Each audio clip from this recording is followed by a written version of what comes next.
Hello everybody and welcome back to Blanche Fitness. It's Saturday and you know what that means? It's time for the weekend kickoff, our awesome strength and stamina focused body weight class, and somehow we've made it to the end of May, which is just wild to me because like we're 5 months into this year. Where is it going and what's happening during it? I really can't tell anymore. Oh my god. Hi everybody. Happy Saturday. I hope your morning's going well so far. Yeah, if you're yawning, don't worry. It's still relatively early, so this is exactly what we should be doing. Being tired and being like, oh my god, I got up really early to work out. And then working out and being like, okay, no, this was the thing to do. This was a good thing to do.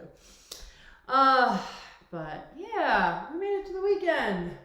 And it's beautiful outside, and her it's just it feels like it happened overnight, where it went from like the equilibrium of quarantine life, where if I had something to do, it was digital anyway, so I could fit a lot of things in. Good morning, and now when it's like there are 3 different things happening tonight, all of which I would like to attend.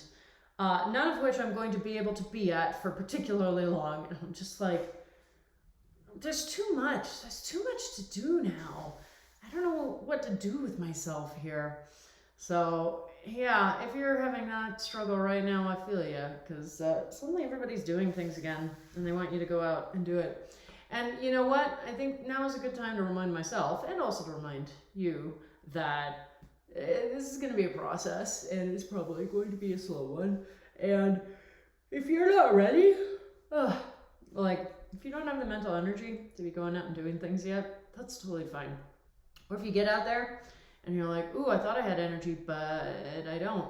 Go home. It's okay. It should always be okay. Normalize being able to leave a party when you don't feel like being there anymore.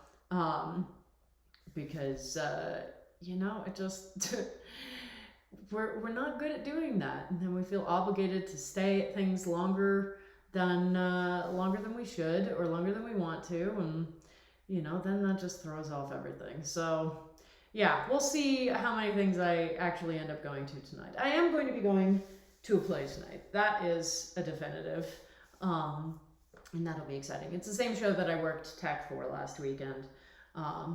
And I am going to go actually see it as an audience member today, which is very nice.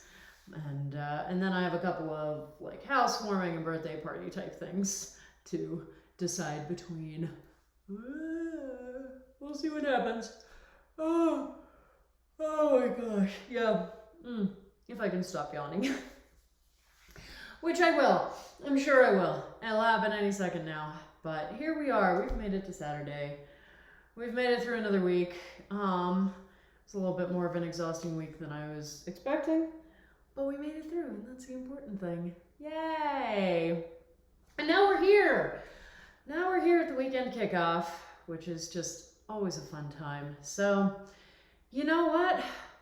Oh, family cookout tomorrow in the rain. Interesting. Well, bring an umbrella for the grill, or maybe move the party inside. That might also be a thing to do, assuming that everybody's fully vaccinated, which I suppose is a thing that we have to constantly ask ourselves. Oh my god, what a weird world. What a weird world we live in. All right, but you know what's not weird? It's Saturday, we're on our computer. Good, everyone's vaccinated. Yay. It's Saturday, we're on our computers or our TVs, and we're going to work out. And you know what?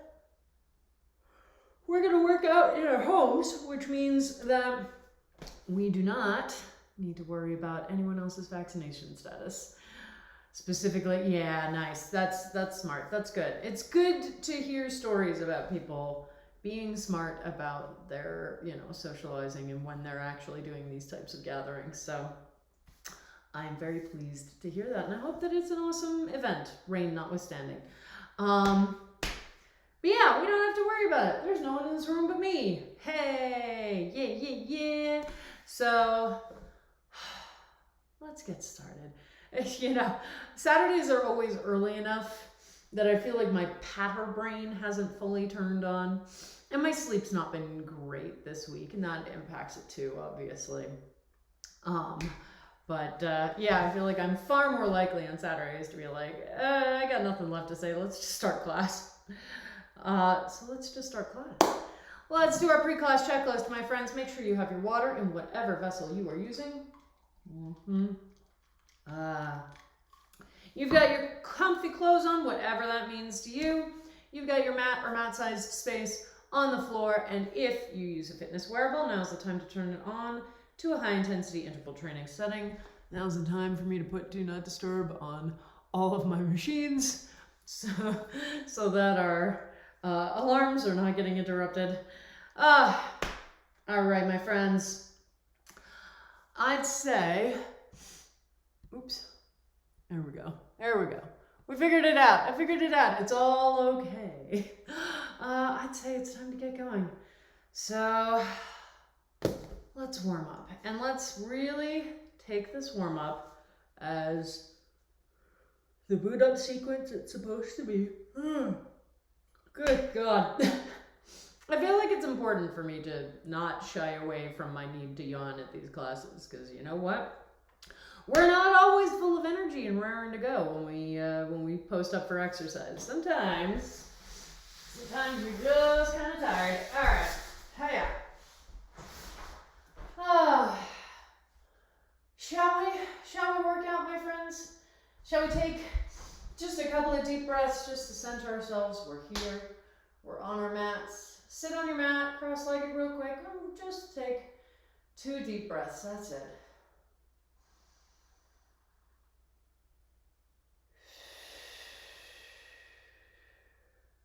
That's 1.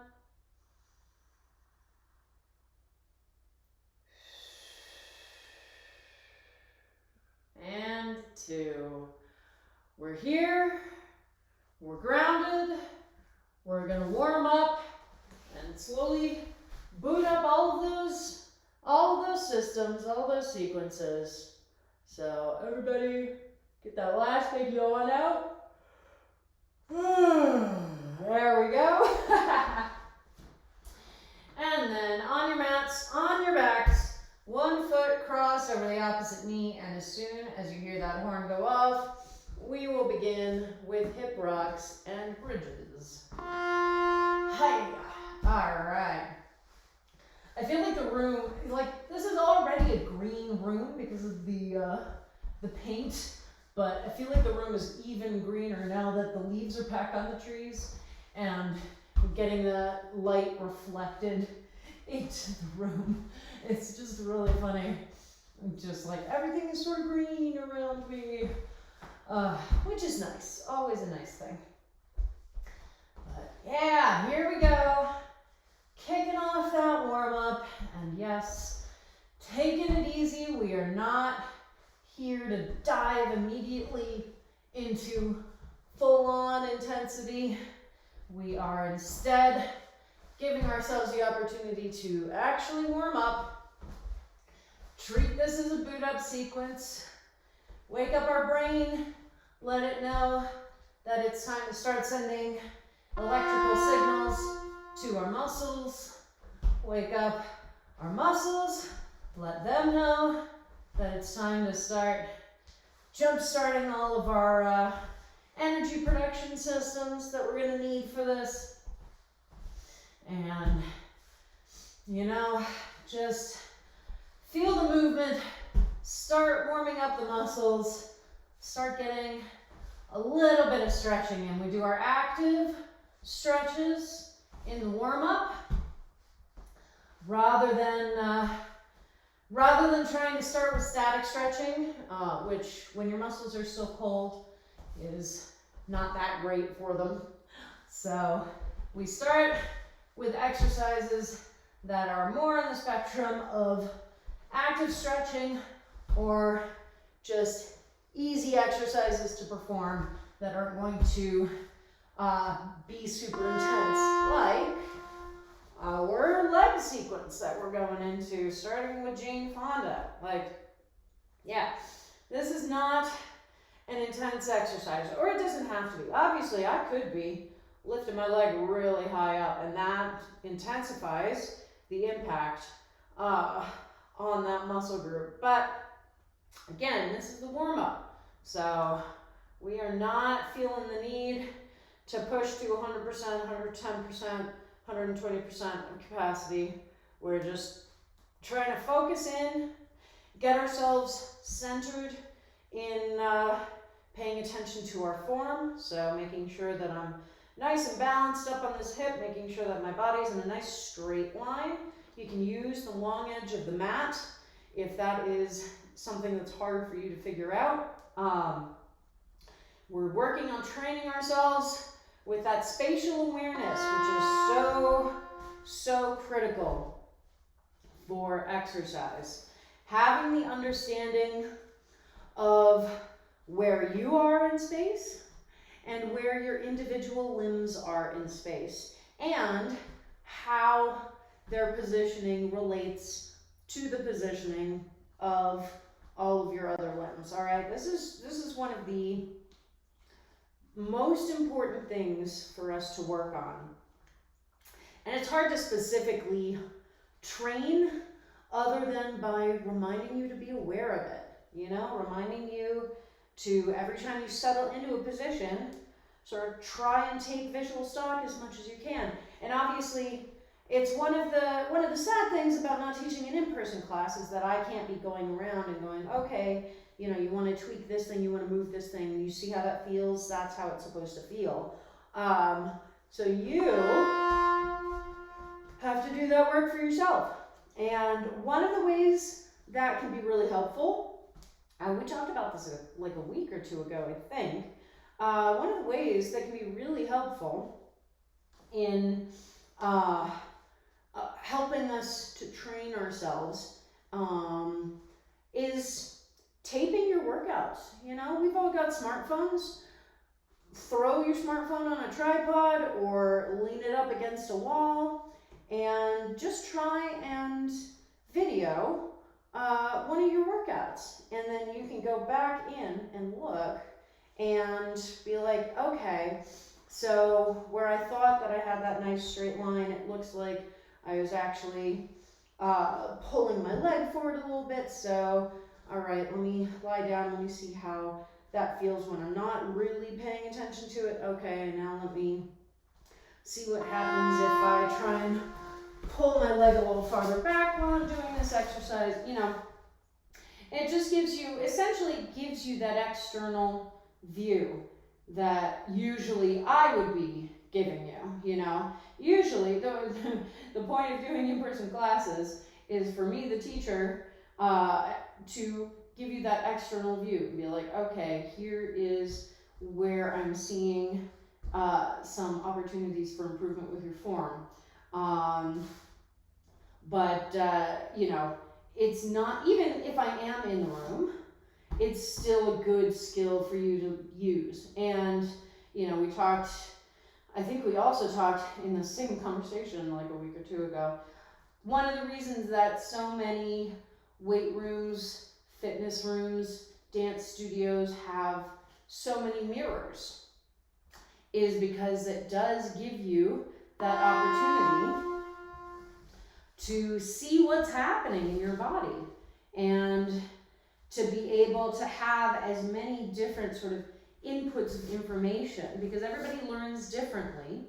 And, you know, it's one of the reasons why we circle back and talk about the same topics a lot, because, you know, the phrasing that may sort of make a light bulb go off for one person may leave another person going, I just don't really understand what's happening. But maybe that person will benefit from seeing a demonstration of the exercise while listening to that description.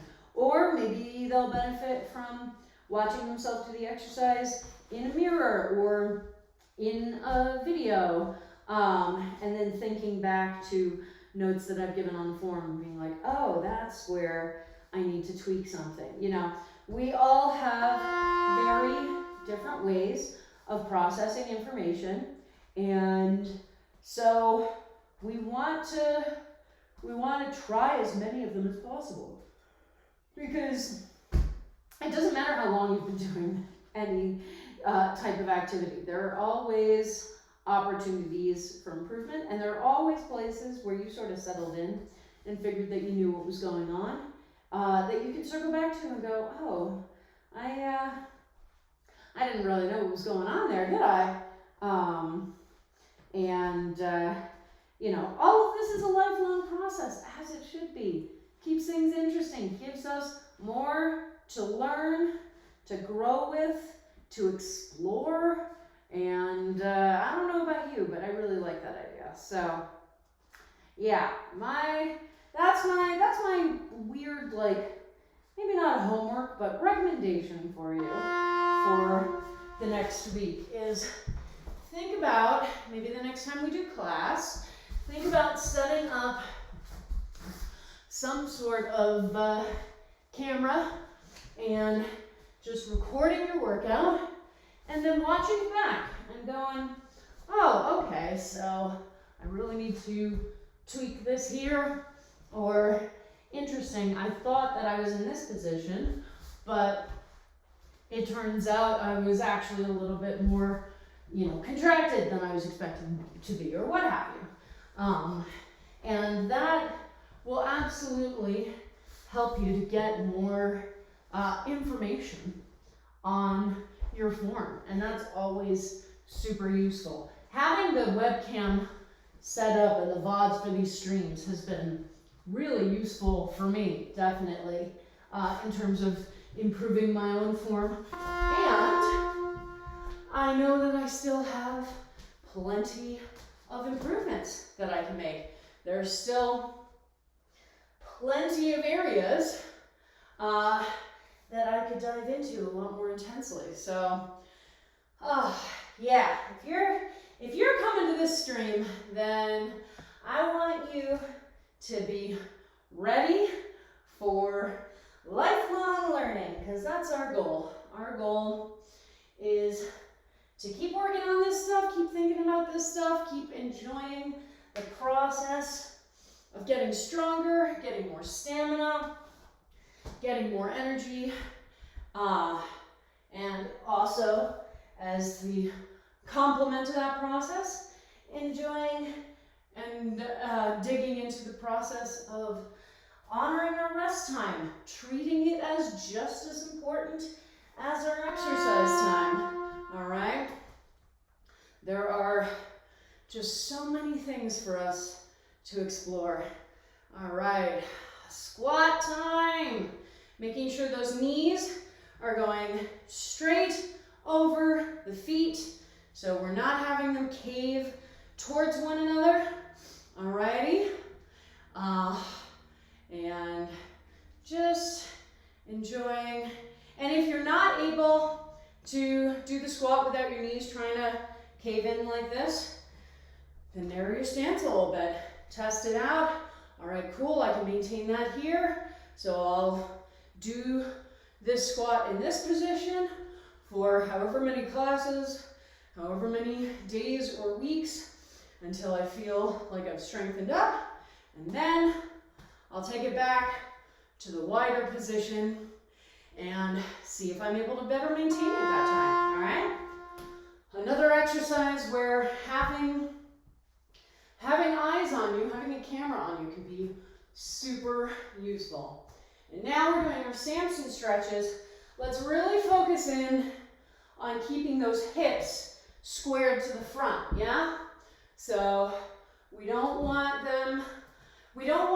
as we take the leg behind us, to have the hip try and pull backwards with it, okay? This is like a warrior two position in yoga. It's not what we're going for. So you want to envision that you've got headlamps on your pelvic bones, and that no matter where you are in the sequence, those headlamps are shining straight forward, okay? So just paying attention to that, and you'll also feel the improvement in the stretch in the hip flexors, which is the area that we're focusing on. well, we're focusing on, until we move to this. Hey. And remember, for this wide squat position, we want to have our feet turned out, but you know, pay attention to what you are able to safely maintain form-wise, okay? I've got 30 some odd years of dance training, so I can turn my feet out pretty widely and still safely maintain, you know, my knees going over my feet. If you're not able to do that, turn your feet in a little bit. You go, oh yeah, that feels a lot easier to maintain, okay? And just make sure whatever you're doing, you're able to hold that position where the only things moving are your shoulders, okay? Hiya. And now we've reached our cardio section. So we're doing our nice small jumping jacks. As per usual, we're not trying to do huge versions of these, but I do want you to start engaging that core, all right? Because this is a fairly simple exercise, but it does involve all four of our limbs. We're moving around and then trying to come back to a central point. And so when we have our core engaged, that helps to provide that clear central point for all of those limbs to return back to, okay? So always take every opportunity to start working on that, okay? And this is the perfect place to start it. All right. 2 more exercises. So our kick throughs, yeah? Taking our hand flat on the floor. If you have wrist issues, you can always modify anything that requires a hand flat on the floor and go up onto the fist instead, or use push-up handles, okay? But always remembering, even I don't do this exercise particularly fast, all right? My focus is to really make sure that I've got a handle on the form, that I'm not letting my butt sink all the way down to the floor or my knee start caving in towards the front, that I'm not pushing too far back from that wrist, okay? So never feel bad about taking that exercise a little bit slow. And here we are, our final exercise. It's burpees. This is our opportunity to really pull our shoulders into the picture because they're guiding the movement of our entire body weight. When we jump back to that plank and when we jump the feet forward, it's the shoulders that are keeping us nice and stable. So this is our opportunity to start practicing that. Practicing our ability to engage all those muscles and keep everything nice and safe. Good job, everybody. Woo! Warmed up. Warmed up, warmed up. And now it's water time. Okay. Da da da.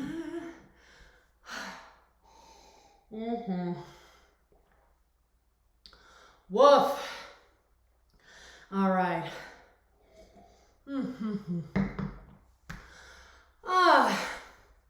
And you know what, too? That warm-up is a nice little slice of movement. So if you're just starting out, you know, if this is your first class and you're taking it and you're like, this feels a little intimidating, then honestly, I'm being very serious here. Start out by just planning to do the warm-up with us, okay? Just be like, all right, the warm-up, it's 16 minutes. it ramps nice and calmly. You know, there's only really a couple of cardio sections. And just get used to being able to do that warm up. And then, you know, in one class or several classes, maybe you get to the end of the warm up and you're like, okay, I think I have a little extra energy. Let me do whatever the first warm up timer is, okay? Ramping up is a great strategy. We don't talk about it enough. We don't give ourselves permission to do it enough. You do not need to come in and immediately have the capacity to do this entire class, okay? And frequently we cause ourselves more harm than good by trying to do that, because we get in, we're like, well, I failed at doing that whole class, so why even bother? I'm clearly too out of shape. It's not true. You just need to ramp up. So start with a warm-up. See where it goes from there. And the warm-up, like 16 minutes out of your day, not a ton of time. You can just try doing the warm-up on a daily basis. Just post up somewhere and be like, all right, I'm gonna just knock out the warm-up and see how it goes from there. And it gives me a nice cross-section of different exercise types, and just helps us to start ramping up, and that's a really good approach. All right, so we are gonna start, we haven't done this in a while. We are gonna start with toe squats, and I'm gonna have you pick a number between 150 and 300. And we're going to have 12 minutes approximately for you to achieve that number in toe squats. So our usual form, feet hip width apart, backs straight up and down, squatting until I can't go any further, then letting my heels come gently off the floor. So I get all the way down in this low position, then bring the heels very naturally back to the floor and stand back up, okay? So, hey, nice and easy. Pick your number, and remember, you can take breaks, absolutely, but I do ask you to do the same number of reps in each set. So if you start out and you do 20 reps and you're like, all right, I need a break now, cool. Do 20 reps each time going forward, okay? If you start out and you get to 50 reps and then you're like, all right, I need a break now, awesome. Now you're doing 50 reps each time, okay? So we're not gonna have any horns or anything. So everybody get on your mat. Your 12 minutes starts now. And again, one of the first places we start when we are thinking about this exercise is not worrying about the knees or the quads, but engaging our abdominal muscles. So when I use the term engaging, and it's a weird term to use because we understand like flexing kind of a thing, right? And we understand stretching, but there's a third type of muscle action. We've got concentric, which is contraction. So if I lift my arm like this, my bicep is shortening, it's contracting like that. There's eccentric, which is lengthening. So as I stretch my arm back out, my tricep starts contracting, but my bicep is now lengthening. The third one is isometric. God, it's been way too long since I studied. I think that's the right term. But it's basically, if I'm here and I'm, say, just holding this position right here, well, my muscles can't fully contract because they have nowhere to go, but they also can't really lengthen. So they're just activated. They are working. They are holding a position, but they're not able to go in either of the two directions that they normally would go. That's the sensation we're talking about when we talk about engaging that core. So I could just stand here and I can feel that my muscles are nice and relaxed. I haven't moved anywhere. I haven't changed anything about my posture, but I can feel that the muscles are activated. They're trying to go somewhere. They're not able to go anywhere. They're not able to lengthen or fully contract, but they are engaged, all right? So that's hopefully a clearer explanation of that term. It's really easy to get sort of into jargon and not think about, do people actually understand what that jargon means? So we want the core engaged this whole time for a variety of reasons. We do not want to be hunching over or curving at the lower back. So by engaging my abdominal muscles, as I come down into this position, I'm still maintaining that flat back rather than you see a little bit of a hunch going in there, okay? That's one. The other reason is because this is essentially a balance position. So I'm coming all the way down here, I'm on the balls of my feet, and I'm balancing all of my weight in this position. And as with our other balance positions, we want to manage any micro adjustments using just the foot and the ankle. And so, you know, there's a lot of motion,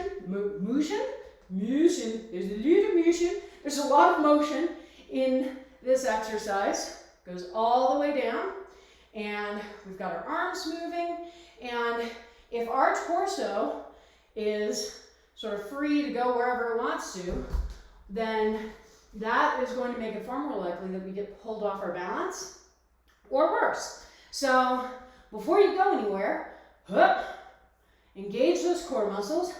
And so my entire torso is one controlled unit, basically. And so by the time I get down here, my torso's not going anywhere because my abdominal muscles are keeping it stable and still. And so my feet and ankles don't have to be like, oh my God, how am I supposed to predict where this torso is going? Okay? So we start there. Before we worry about anything else, we start there to make sure that we're not going to be pulled off balance. We are about 5 minutes into our 12. The other big form thing is not letting gravity take control, all right? We need to have control of the exercise the whole time, and gravity really wants to help us. Gravity's like, well, you're trying to get down to the floor, and I want to help you. If you feel yourself bouncing around, that is a sign that you have let gravity take over the exercise, okay? And that's going to put some really unhealthy pressures on your knees, leave you open to injury. So, no matter how fast you're going, even if I'm doing really fast reps, you see I am not bouncing at the bottom of the position. I am maintaining control of the movement the whole time. My muscles are in control. Gravity does not get a turn, okay? And I see a lot of people, as they start to speed up their reps, they start to cede more control over to gravity. And that's not what we want to do. So checking in, the two big things that I like to remind people of are checking in on their core engagement and making sure that you are not letting gravity take over the exercise. The third is making sure that you are not trying to manually lift and lower your heels. So I've seen people do this exercise and they're like, hup, heels up, and now I squat all the way down, which, I mean, that's a hell of an exercise to do, but it's not this exercise, okay? I am never deliberately lifting my heels. So as I'm going down, I maintain my feet flat on the floor until they literally can't go any farther. And then I just go, well, you're trying to come off the floor, I'm gonna let you. And we come all the way down. And the same thing when we're standing back up. I'm not forcing my heels down to the floor, which sort of throws my butt behind me and then like standing up like that.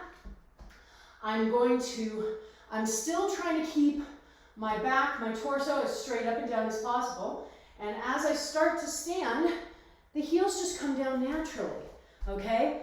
So again, we are not trying to manually move our heels around. They should be lifting and lowering of their own accord based on where you are in the exercise. So check in on that, because I've definitely seen a lot of variations of that. And it's one of those things that can be easy to miss if I don't talk about it deliberately, okay? Which reminds me that I really need to start doing form videos. Oh, all right, my friends. You are at about 8 minutes just passed. Woo, I stood up a little too quickly there. So hopefully you are coming along on the number of reps that you are trying to achieve, checking in with yourself, taking what breaks you need to, and when you take breaks, feel free to stretch, okay? This is an intense exercise. So you can break, you can drink water, you can also stretch out those quads with our standing stretch, stretch out those calves with that stretch, or come roll over the tops of the toes to get that stretch along the top of the foot and going into the shin, okay? And you can shake your feet out. It's an intense exercise on your feet, and if you are new to it still, and even if you don't feel like you're that new to it, cramping in your arches is very common, and it takes a while for them to strengthen to the point where, I don't generally get cramping in my arches anymore. So don't forget to stretch those feet out, okay? And, again, we talk about being able to differentiate between pain that's just, oh, we're working hard, that's cool, and pain that is actually trying to warn you about something. So, if you're getting sharp pain that sort of takes your breath away, or, if it's a throbbing pain, more like a warning strobe light, then pay attention to that. Maybe slow down, maybe take a longer break. If you have plantar fasciitis or have had it in the past, I might recommend doing this with sneakers on to get some additional foot support, okay? That is, thankfully, knock on wood, not a condition that I've ever had to deal with, but a lot of my friends have. So, yeah, never hold back from any modifications that you need to do to keep yourself safe. Hey, 1 minute left. So whatever you're doing, I want to challenge you in this last minute to see if you can keep going the whole time. If you can keep doing your toe squats the whole time with no more breaks, all right? Hopefully you are coming up on the end of your count or have already passed it. And if you've finished, cool, you can stop. Hopefully you already have stopped. You do not have to keep going if you've already hit that number. And that's the nice thing. You get that extra break, and then next time we do this, you go, okay, I can probably go for a higher number. 5 seconds left. Enough time for a couple more. And done. Oh, good job, everybody. Woof. Yeah, plantar fasciitis. I mean, I've watched friends go through it, and it does not. It seems like it sucks. One of my friends who deals with that is a runner.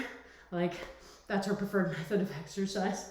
So she has to, and hiking, just a lot of stuff that's very, needs a lot of use of your feet. So she has to use lots of orthotics and just pay attention to pain, and she's had to get treatments done. It's like, it's a whole damn thing. Oh God. Yeah. Did you deal with plantar fasciitis because of that? It's one of those interesting things. Yeah. And that, sometimes that's really it. The thing I usually assume is that because I've been a dancer since age 5, and I was doing primarily modern when I was younger, so I was always barefoot. I wasn't ever dancing in shoes. So that probably helped. Again, just my personal exercise history map, that probably helped me to strengthen up my feet to a point where, like, I'm just used to working out barefoot. That's how I feel most comfortable when I'm doing something like this. If I'm running, I wear shoes, obviously. But if you don't have that experience, it can be really intense. We don't realize how much our feet are working because they're such a part of our daily life that we just don't think about it. So yeah, never, the only thing I recommend not doing for this class, work out barefoot, work out in sneakers. The only thing I recommend not doing is working out in socks, because socks do not give you enough traction, okay? And I know that there are like yoga socks with, little dots for added traction, but I've definitely sprained ankles before trying to do activities in socks, and you just don't have the same grip, the same connection to the surface that you're on. So yeah, sneakers or barefoot, either way is awesome. I definitely recommend having one of the two and not trying to take the middle road. All right. Now we're going to do a perpetual motion set. We're going to do 1 minute intervals. Yeah, it's going to be big. First exercise is going to be our chaturanga to downward dog. My usual caveat, I am not a yoga instructor, so this is just sort of my version. Coming down as if we're in a push-up. When you're almost to the floor, leave the hips by the floor, extend the arms, then push back against the hands into that downward dog. Return to the plank. Repeat. Second exercise is going to be slow leg lowers. Getting these back into the repertoire. Gotta love it. Strengthen those cores. So we start lying on our backs, legs up straight in the air, and then we introduce a small tilt in the pelvis. And the way that you'll know that you've done that is your lower back is flattened against the floor. So I'm engaging my core to put that tilt into my pelvis. And now, if I try to push my hand under the small of my back, I can't do it. It's flat against the floor. And then we slowly lower the legs, pause every 15 to 20 degrees, hold for 2 seconds, and continue. All right, it's very slow. It's very intense. If you get all the way down to here and your lower back is still against the floor, you can reverse. Hooray, hooray. If at any point your lower back comes off the floor, reset, start again, okay? And then third exercise is going to be just a held bridge here. All right, so we've just got our feet flat on the floor, knees pointing up towards the ceiling, and we just hold that bridge. Okay, so chaturanga to downward dog, then slow leg lower, then held bridge. And this is perpetual motion. So we're not stopping between exercises. We just keep going. So we'll go through each of the exercises 3 times through, okay? And it's gonna be intense, so everybody on your mat, get ready to start. Ugh. Hopefully you don't have whatever weird things keep poking into my hands on the mat. I definitely need to start cleaning my mat more frequently, and anyone who's been taking classes with me for long enough knows that I've been saying that for the better part of the last year. So if you have any mat cleaning tips or tricks that you want to share with the class, that would be wonderful and very useful. It's one of those things where, you know, you don't want to use like super intense toxic cleaning supplies on something that you're, you know, lying down on and shoving your face into, but you also don't want to be, you know, using something that just doesn't do anything except for, you know, okay, well now it smells of rosemary, but it's still not clean. So just trying to find that particular line in the sand.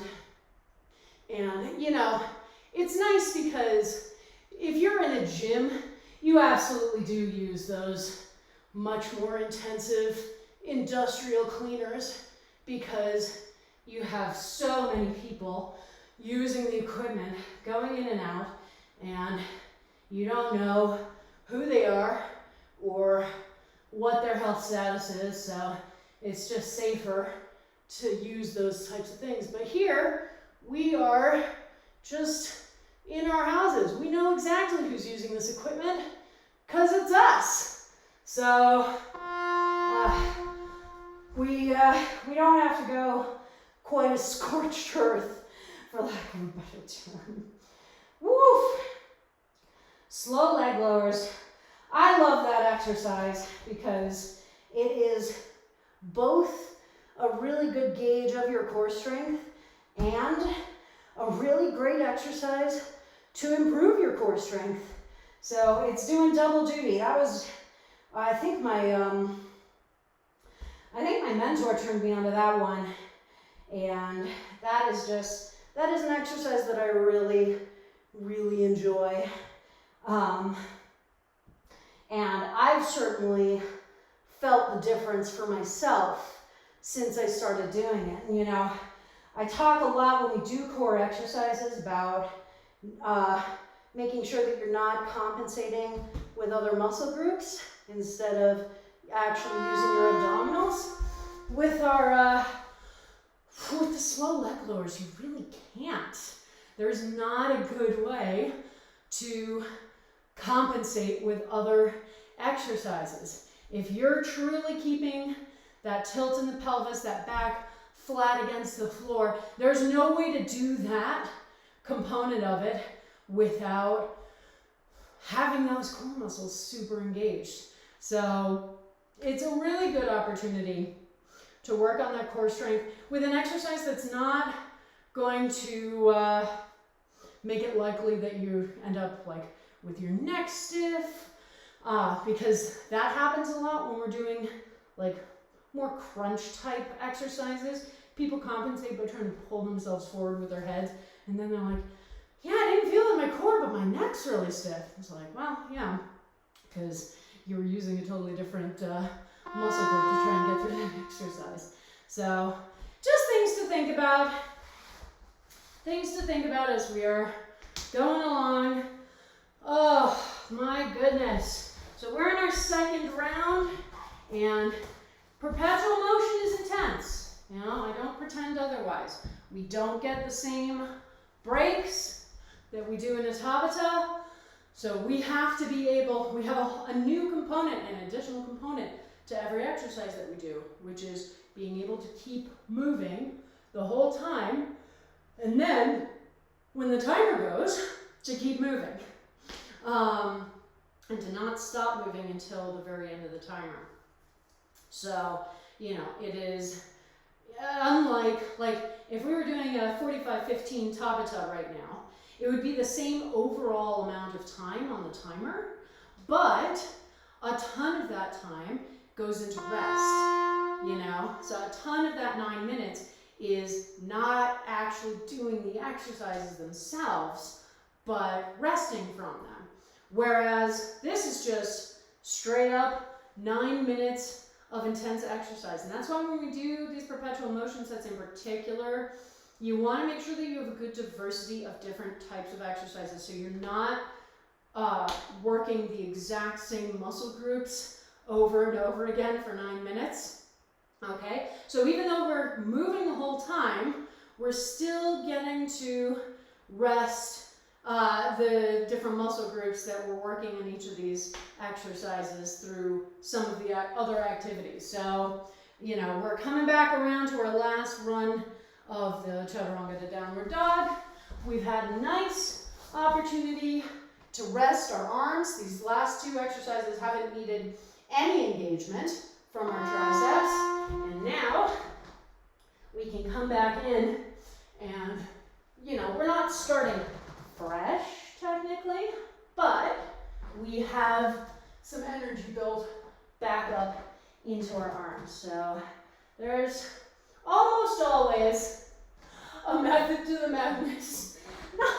Not every time, but almost always we have a method to the madness, and it helps us to really just dig in and work those muscles even harder because they've gotten that nice break. So we can come back in and we can do the half push-up component again, and then extend the arms back up and then push back into that downward dog because we had that nice period of rest. All right. Oh, whew. Okay, slow leg lowers.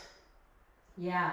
One of the things that you can do, because I usually keep my hands here just to keep testing, making sure that my lower back is still flattened against the ground. And if it's hard for you to maintain that position with your arms, one of the things you can do is get like a yoga strap and put it under the small of your back and, you know, pull on it just a couple of times just to make sure it doesn't go anywhere. And then as you're doing the exercise, test it every once in a while and just be like, okay, can I, you know, move this strap? Nope, it still appears to be fully pinned to the ground. Awesome, perfect. Okay, so that's a nice modification. Just makes it a little easier on your shoulders. And here in our held bridge, our goal is to not let the hips start sinking back towards the floor. So we want to maintain this bridge position. I basically got like a straight line from my shoulders up to my knees, and I want to maintain that. I don't want to start sinking the hips back down. So we've got a lot of engagement in the glutes. Nice big breaths, right? Because our held positions, it's always way too easy for us to lose track of breath. So nice big breaths while you're holding this position, making sure those muscles are still getting the oxygen, and relax. Woo! Good job, everybody. Hiya. Oh, water time. Oh God. Whoops. I pulled apart my puzzle pieces. That was not intentional. Get back in there. Get back in there. Hiya. There we go. We got that figured out. All right.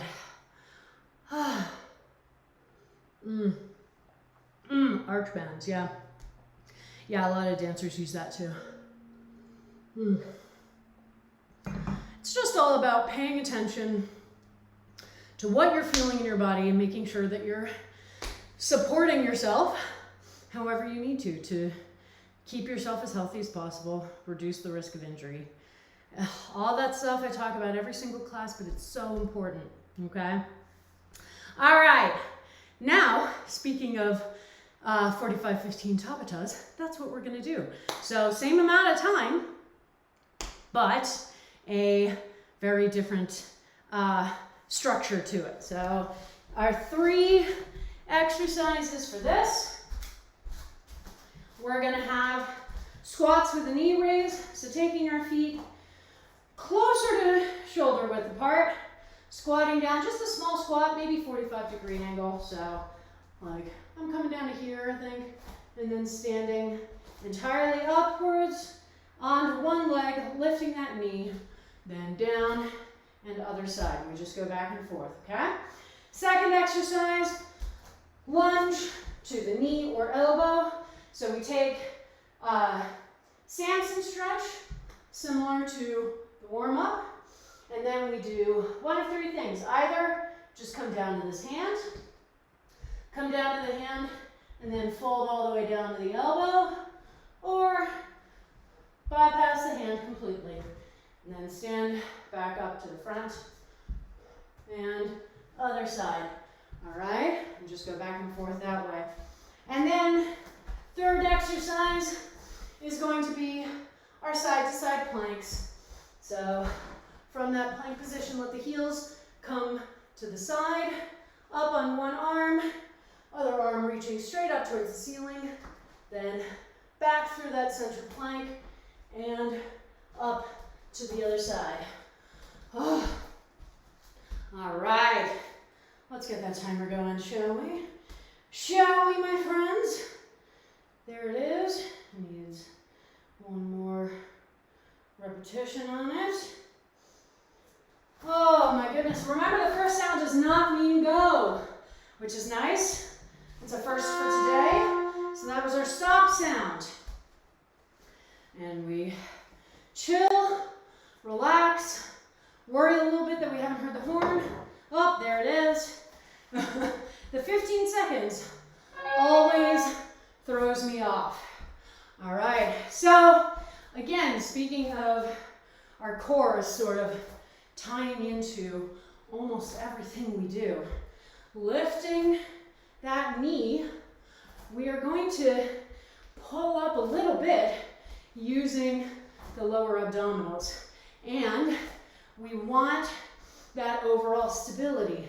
Again, we don't want to squat down and like hunch over or anything like that. So your abs should be engaged this whole time, no matter what. They are a part of the process. And now we take that break. Yeah, 15 seconds always throws me off. It's nice, but sometimes I'm like, is this more trouble than it's worth? Because I always seem to forget this and then freak out and go, oh no, the speaker's dead, the app is broken, what have you. So again, when we're standing back up to that front leg, we are really using the core to help pull ourselves up. I lost my balance there a little bit, but it is a balance. Because I'm just on this leg, pulling that back leg up, but not dragging it along the floor, right? So I'm not doing that. What I want is to lift it up a little bit and stand up towards that front leg. So something to keep in mind when you're doing that exercise, you want to make sure that the core is helping to bring everything back to that center point. Because that's our goal. You know, most of the time when we are activating our core for an exercise that doesn't seem to really need core engagement on its face, one of the big things that achieves is helping to guide all of our limbs back to that center point, no matter where they are. And so when you're taking that really deep lunge and, you know, one leg is going really far behind the other, you want to have that grounding, that center, that strong center to help guide the leg back to the starting position, okay? So it's just, I mean, I could sing the praises of abdominals all damn day. They are just such an important muscle group for stabilizing and for generating movement of all kinds. So that's why we show them so much love in this class, because they're doing a lot of work and we appreciate that. Oh my goodness. How are you all feeling? Oh, how are you all feeling, my friends? Oh, I'm feeling pretty good. Feeling pretty engaged. This is just such a good way to start off your Saturday. I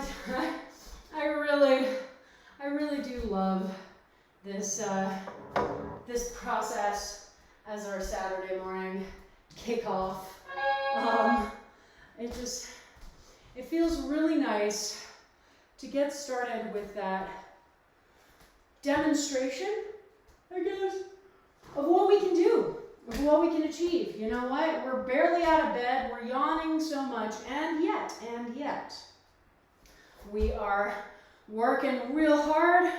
We're engaging all these muscle groups. We can feel the effort, we can feel the strengthening, we can feel the stability, we can feel all of the improvements that we have made over the course of our time taking this class, teaching this class, what have you. And it's just a really wonderful reminder of our capacity. And that can be something that we're really bad at achieving a lot of the time. So I love this class, and I'm always really happy that people join me in it. I know it's not as early for some as it is for me, and obviously, you know, if you're tuning in from the West Coast or even farther away, it's even earlier. Although I will say, I don't expect many people in Hawaii are getting up at 5 in the morning to take this class, but you never know. And anyway, that's what the VODs are for. You know, you may not be on the live stream right now, but maybe you get up at 6 a.m. or 7 or 9, and you settle in and you do this VOD. That's a really awesome thing to be able to do as well. So, all right, last time through. Oh, well, once we get through the rest. There we are. We got there. We found it. All right. So, checking in every time we start an exercise, we check in on that form. And we make sure that our form is just as good here in our third time through as it was in our first. Yeah? So that balance is nice and sturdy. Our knees are going straight over the feet, not caving in towards one another. All right? All those notes that we talked about at the beginning of the set are still totally valid and totally important. Alrighty? Oh, man. I really like this class. It's also, you know, less intensive on our cardio systems than the other two bodyweight classes are. We really deliberately hone in on strength, stamina, and power rather than focusing on cardio, and getting that heart rate up all the time. So obviously, you're still getting your heart rate up. I do not in any way mean to imply that you're not getting your heart rate up in this class, because, oh, you absolutely are.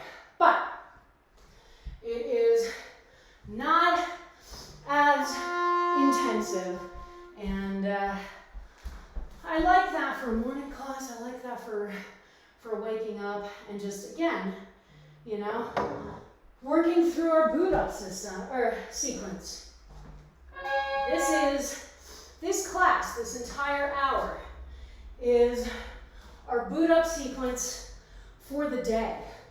And so we do not need to, you know, roll out of bed and immediately be at 100%. I know that can be hard to believe, and we put a lot of pressure on ourselves to make ourselves feel comfortable doing that, but it is not necessary. So we can use this class as that boot up, and can get through it and go through the rest of the day and just be like, all right, I've got that extra energy and I'm ready to go. All right.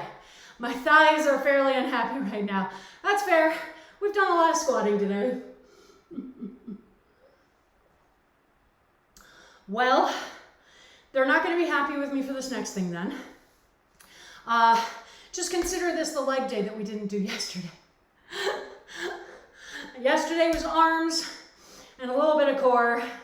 Today, we're bringing the legs back in on the party. This is why I should really start bringing a towel in with me. You get far enough along in class and you just have a tendency to just like throw the water at your face somehow. And it's like, well, that's not really helping me to hydrate, and also is getting water all over the floor. All right, our last thing to do. You have two options. You can either take this final tabata with turtle stands, so rocking up, rock up on the feet, and stand and repeat, or you can do turtle burpees. So rocking onto the feet, jump back to that plank, wave push up, jump the feet forward, jump up in the air, and repeat. Okay? So those are your two options. This is our final tabata. It's our 20-10. It's 8 times through. One of those exercises, not both, just one. So pick one right now. And we are going to finish out class with varying degrees of cardio. And oh man, every time I do that roll, it actually feels really wonderful. I'm just sort of feeling the nice little at-home chiropractic adjustment along my spine. It is also one of the reasons, this exercise is one of the reasons why I strongly recommend having a nice, thick, flexible surface, like puzzle pieces, because I used to get just nasty bruising along my spine when I was first starting out. All I had were 2 yoga mats, and they were fine for most things and better than the puzzle pieces for, you know, stuff up on flat hands where, you know, if you have a surface that's too flexible, frequently you start overextending. But what they weren't able to do is cushion my spine from a lot of the more rolling around exercises, a lot of our abdominal things, boat rocks, shrimps, and turtles. I would just end up with just horrible bruising. And that was not fun. So another reason why we pay attention to the environment that we're in is so that we can make whatever modifications we need to make, right?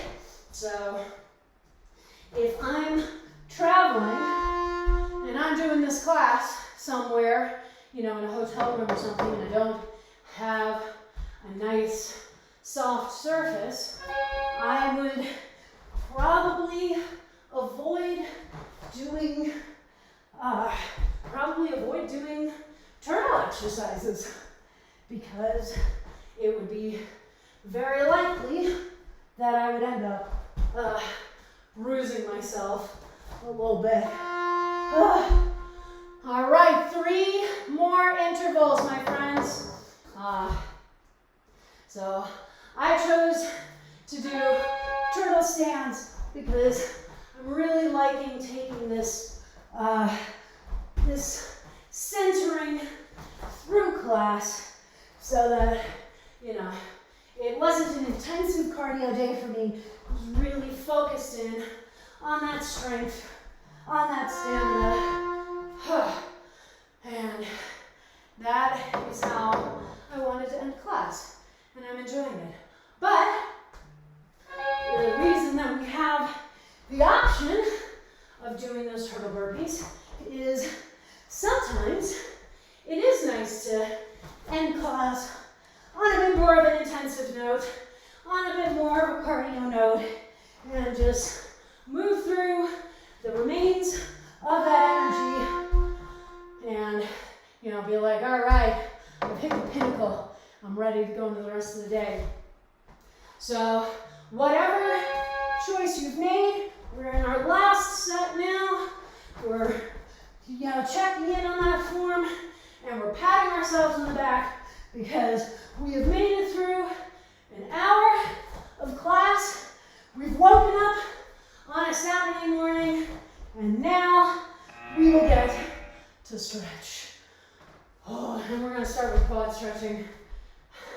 Actually, just gently shake your knees real quickly. This isn't really like a stretch. This is just me being like, woof, that was intense. We did a lot of squat related movement. All right, let's do our usual quad stretch. So whichever leg is the working leg is folded so that the heel is on the outside of the hip, and then pulled in towards the hip as close as you can get it. My other leg, I just let the knee sort of fall open like this, so it's not doing anything special. Once we've hit this position, we start bringing our torsos backwards only as far as we need to feel that really intensive stretch in the quad. So that may be here, or you may continue on, get all the way down to the elbows, or you may even be able to make it all the way down onto your back.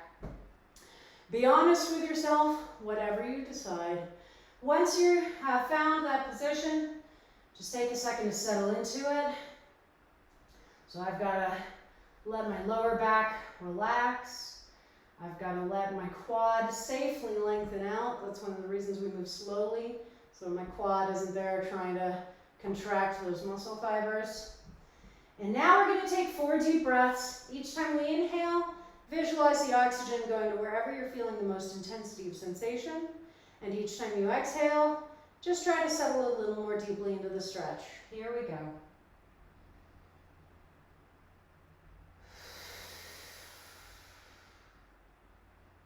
That's 1.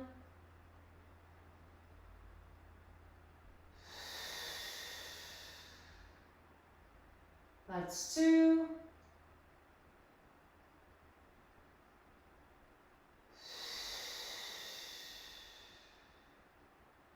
That's 3.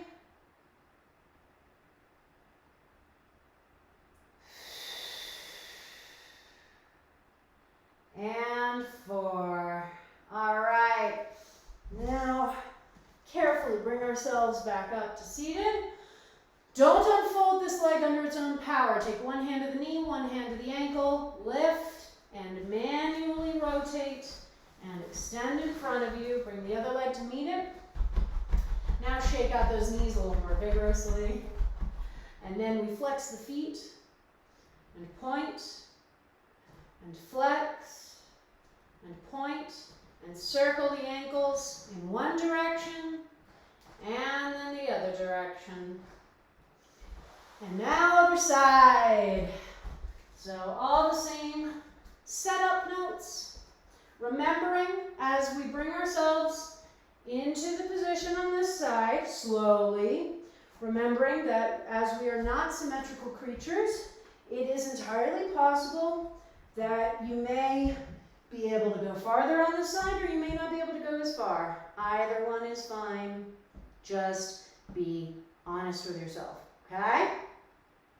All right, we are in the position and we're going to take those 4 deep breaths again, inhaling oxygen to wherever we're feeling the most intensity, exhaling so that we can settle a little more deeply into the stretch. Here we go.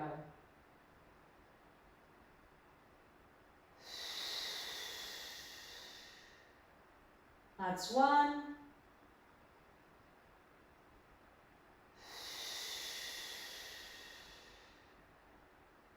That's 2.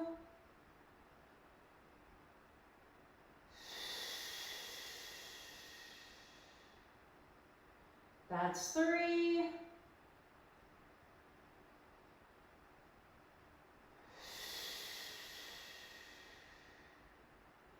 And 4.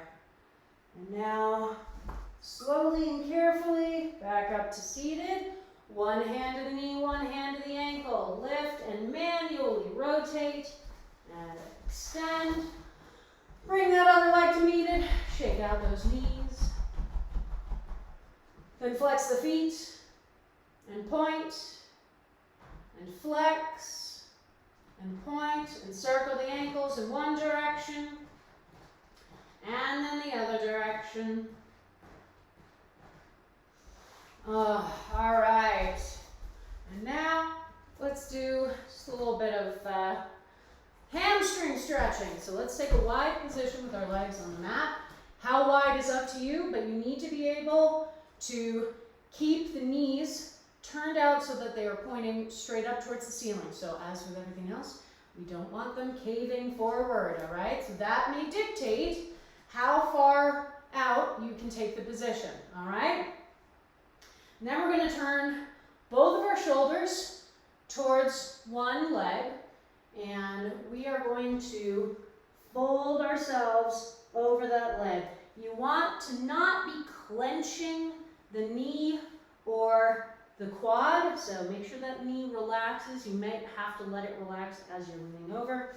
When you get down in this position, just take one hand, try and shake the quads to let yourself know that you're not clenching them. Look back at that other leg, make sure the knee is pointing straight up towards the ceiling. And let's take our 4 deep breaths here, really settling into that hamstring stretch and trying to keep our shoulders square to the leg and flatten ourselves over the thigh as far as possible. Here we go.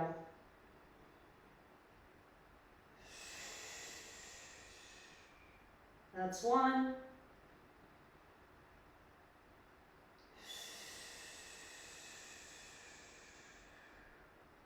That's 2.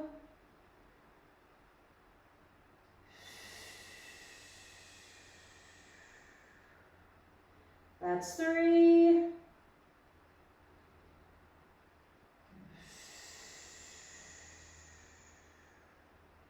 And 4. Now don't sit up yet. Take the same arm as leg, bring it to the inside of the leg. Open your other shoulder out and bring that other arm up and over. So you're reaching towards that foot and you're just feeling a nice long stretch along the lat. And we're going to take 2 deep breaths here. Here we go.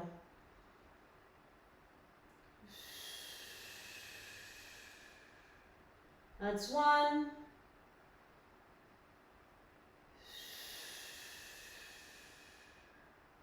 And 2. And then bring ourselves up. And other side. So square those shoulders to the other leg. Remember, this leg, the knee still needs to be pointing up towards the ceiling. We're going to move slowly to fold over this leg. Make sure that knee's not clenched. Make sure those quads aren't clenched. Check back on that other knee. Make sure it's still pointing straight upwards. You may not be able to get as far into the stretch on this side. You may be able to go farther. Again, the magic of not being symmetrical creatures. But that's why we do our 4 deep breaths, so that we can sink a little more deeply into this stretch. So here we go.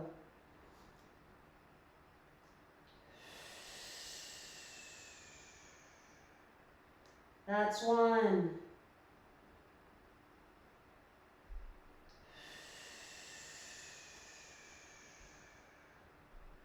That's 2.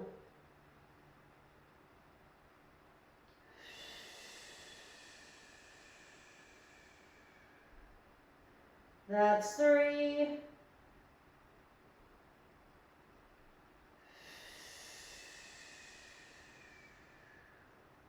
And 4. I'm going to take the same arm as leg to the inside. Open that other shoulder, other arm up and over. Reaching towards that foot, feeling that stretch along the lats. Let's just take 2 deep breaths here. Here we go.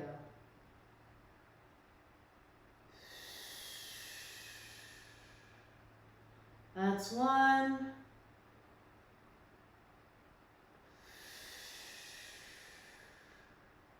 And 2. And sit back up. Oh, I think that is good for today. Just shake those knees and sort of bring the legs back together. Again, shaking them out. Whenever we do these things where we're either super crunched or super extended, just want to let them sort of shake out a little bit. But that's it. Yeah. Oh my goodness. Oh, friends, good job. Good job, everybody.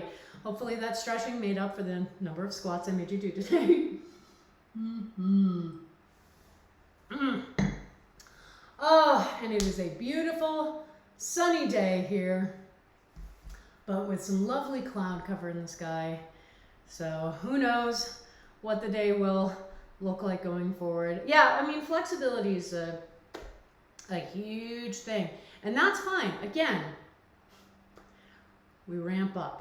Okay, we do not have to worry about not being, and that's, I feel like I have to constantly give this disclaimer because it's important, because we're very good at judging ourselves against what other people can do without knowing anything about their history. So to be clear, when we do these flexibility exercises and stretches at the end of class, I'm coming to them with the benefit of literally 30 years, 32 years of dance training. Like, I took my first ballet class when I was 5, and then I moved into modern. Actually, it might have been 4, so it might be even longer. More than 3 decades is my point. And so I have a lot of flexibility, even though I haven't done dance as intensively as an adult. I have a lot of flexibility left over, for lack of a better term, from when I was dancing incredibly regularly, 4 or 5 days a week. Yeah, so I'm coming to these stretches from that perspective because, I want to be able to get benefit from the stretches as well. But that's after decades worth of buildup. So don't just copy what I'm doing because that feels like what you're supposed to be doing. Again, please always take me seriously when I remind you that we want to ramp up. We want to be safe. We want to improve. We want to challenge ourselves. We want to get better at strength, stamina, power, flexibility. We want to do all that stuff, but we want to make sure we're doing it safely. We want to make sure that we're not getting in our own way, setting ourselves up for injury. So always, always, always modify when you need to, okay? And then when you finally hit those points where you can, you know, remove a modification that you've had to make, it feels so good. It feels so very good. Yeah. And you will be able to do more, you know? It just will probably take a while because flexibility is a lot, and like, you know, it's all relative. But it is more difficult to develop your flexibility as an adult. One of the reasons why kids are so good at doing it is because their bodies are more malleable just in general. They haven't, you know, firmed up and come together in that way. So we as adults, as we want to build up our flexibility or build back our flexibility, need to be a little more cautious. We need to move a little more slowly. And I totally get how frustrating that can feel. But I promise the benefits are worth it. That's why we do our nice static stretching at the end of class. Gotta love it. That's our opportunity to really dive in. And I definitely need to pull together a stretching sequence and get it up on the website, on YouTube. Where am I? I live on the internet, don't I? You wouldn't know it from that moment just then. But my friends, this is the end of our broadcast week. A weird week, a hard week in some ways, but I'm really glad to have closed it out with you here this morning. We will be back next week for our usual schedule. Hopefully by then I will have actually updated my times on every place. But yes, our usual schedule is now Tuesdays at 5:30 p.m. Mountain Time for Perpetual Motion, the class where we never stop moving. Wednesdays at 4:30 p.m. for Jump Around, our weekly cardio class. Fridays at 5 p.m. for Functional Home Fitness, where we do weight training using objects you can find around your house. And then coming back around to Saturday morning at 9 a.m. for the weekend kickoff. So please join me for all of those classes if you can. And you are always welcome to come and hang out in the chat, even if you're not able to take class. We can learn a lot just by listening to me talk about form, just by, you know, glancing over and watching me demonstrating exercises. Even if you're not able to do class, there is still absolutely value in coming and hanging out and chat. And besides, we're a fun group. So yeah, you can follow me on Facebook, Twitter, and Instagram. All those handles will be in my end cards, but they are all variations on Blanche Case Fitness. My YouTube channel is where I upload all the VODs from these streams, so you never have to miss a class, even if you can't make the live cast, so definitely head over there and subscribe. If you want to help support me financially in making these streams, I have a Coffee account for one-time donations, or you can subscribe to this channel if you want to support on a more long-term basis. Either way, your donations are always very much appreciated. And if you want to help me keep growing this channel and this community, then please tell your friends, loved ones, co-workers, anyone looking for an awesome fitness class. I stream 4 days a week. We have a wonderful community here, and the more the merrier. Now, finish off that water, very important. I haven't talked about hydrating a lot today, but I'm always thinking about it. And get a good breakfast. I mean, that's one of the beautiful things about taking the morning class is we sort of kickstart our hunger impulses, and then we get to go have a wonderful breakfast. Take that celebratory post-workout shower, which is also probably the first shower of the day for you today, and it's going to be so wonderful. And I will see all of you back here again on Tuesday. Mwah! Have a great day.